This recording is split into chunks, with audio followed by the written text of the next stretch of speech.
آپ خود ہی کام کر رہے ہیں ماشاءاللہ. کوشش ہے کہ یہ سارے ہرا بھرا رہے پاکستان, واہ واہ واہ, شاد آباد رہے ہمارا ماشاءاللہ پاکستان. ماشاءاللہ. نہ صرف اس سے عبادت ہو رہی ہے بلکہ اپنی فرسٹریشن, اپنی پریشانیاں, ان کا بھی ازالہ ہوتا ہے. جب گرینری دیکھتے ہیں آپ ان کو پانی دے رہے ہوتے ہیں, تو یہ ایک اچھی ہابی ہے. آفس سے یا فری ٹائم میں ماشاءاللہ. آپ ضرور پودوں کی طرف جائیں, پودے لگائیں, پودوں کے ساتھ باتیں کریں. یہ آپ سے باتیں کرتے ہیں, آپ کی فرسٹریشن دور کرتے ہیں, آپ سے محبت کرتے ہیں, آپ ان سے محبت کریں. ماشاءاللہ. اور یہ پھل ہیں, یہ ہمیں آکسیجن بھی دیتے ہیں, لیمن لگا ہوا ہے, بہت ساری چیزیں ہیں. اور یہ جس جگہ پہ آپ نے یہ پودے لگائے ہیں یہ بڑی کوئی ہسٹوریکل جگہ لگ رہی ہے. یہ تو بتائیے جگہ کون سی ہے؟ یہ وہ لوگ ہیں جنہوں نے پاکستان بچانے کے لیے اپنا خون پیش کیا.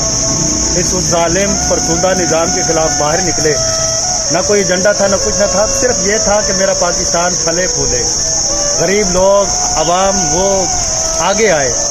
لیکن بدقسمتی سے یہ اشرافیہ اور قابض لوگ جو تھے وہ پاکستان کی آزادی, نام نہاد آزادی, وہ دوبارہ اس کو آزاد نہیں ہونے دے رہے.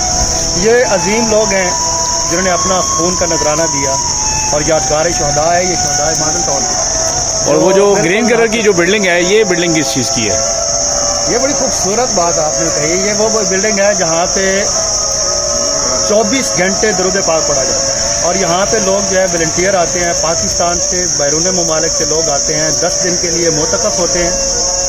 اور 8 بندوں کا یا 10 بندوں کا ایک جو ہے وہ گروہ ہوتا ہے جو 8-8 گھنٹے ڈیوٹی کرتا ہے, جن میں سے 6 یا 8 بندے جو ہیں وہ درود پاک پڑھتے ہیں, اور 2 بندے جو ہیں وہ لگاتار اپنی ڈیوٹی میں قرآن پاک کی تلاوت کر رہے ہوتے ہیں.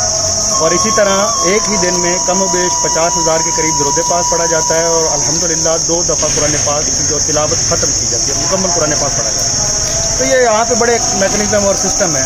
اللہ پاک ہمیں صحیح معنوں میں صحیح کام کرنے کی توفیق عطا فرمائے. آمین. اور اس بلڈنگ کا آپ نے کہا تھا یہ جو یادگار شہداء کا ذکر کیا ہے, اس کی تھوڑی سی مختصر سی بتا دیں کیا ہے اس کے پیچھے, یہ کیوں بنائی گئی؟ یہ صرف اس لیے بنائی گئی ہے کہ سیاست نہیں, ریاست بچاؤ.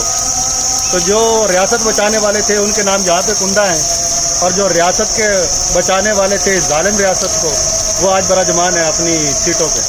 بہت شکریہ جی.